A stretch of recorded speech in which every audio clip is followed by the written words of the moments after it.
Now, an immigration judge is letting the Trump administration move forward with efforts to deport Columbia University activist Mahmoud Khalil.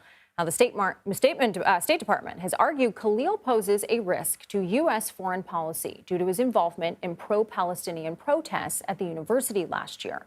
Khalil was born in Syria and is a citizen of Algeria, but he is a green card holder, making him a legal permanent resident, and his wife is American.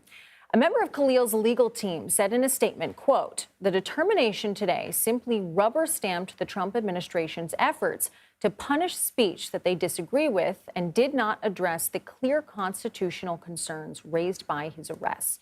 CBS News immigration and politics reporter Camilo Montoya-Galvez joins us now. Camilo, thank you so much for joining us. Walk us through the judge's decision. Hi, the Trump administration has cited two legal grounds under federal immigration law to justify its attempt to deport Mahmoud Khalil from the country. The first one is a little-known immigration law that allows the Secretary of State to make non-citizens deportable if he determines that their presence in the country or their activities here threaten the foreign policy interests of the U.S. And the other accusation is that the Department of Homeland Security is alleging that Mr. Khalil engaged in immigration fraud by failing to disclose certain information in his green card application. A federal immigration judge at this detention facility behind me in Louisiana has now sided with the Trump administration as it relates to the first deportation grounds, saying that the determination by Secretary of State Marco Rubio that Khalil's presence here in the U.S. threatens the foreign policy interests of the U.S. is facially reasonable and is sufficient grounds to remove him from the country. She held in abeyance the immigration fraud accusation, but now Mr. Khalil's lawyers have until April 23rd to file any application for relief from deportation.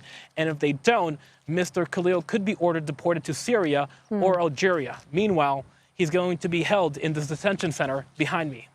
So you were in the courtroom. What was Khalil's mood like during the hearing?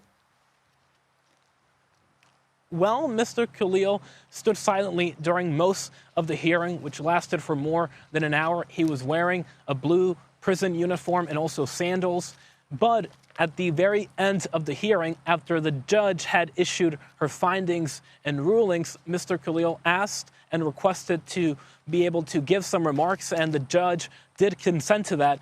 And he said that last time he had appeared in front of that judge, the judge talked about the notions of due process rights and fundamental fairness. And he said those two principles were not followed in this case. I'm curious. I mean, you mentioned the memo from Rubio and that he was deported because of, quote, his belief statements or associations. That was the government's argument that would impact U.S. foreign policy interests. Does this ruling set a precedent for the Trump administration to try and deport others like Khalil who have participated in similar protests on college campuses?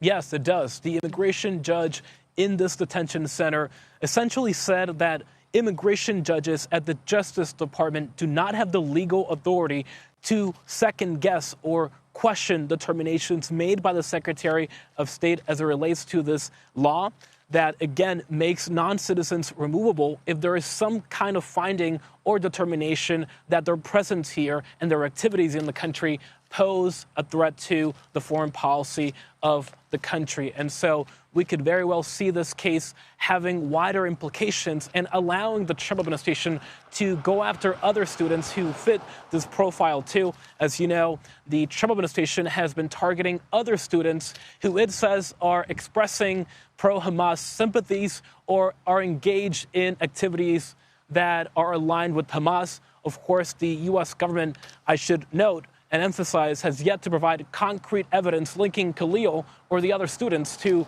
those terrorist groups. Appreciate you breaking it down, Camilo. Thank you so much.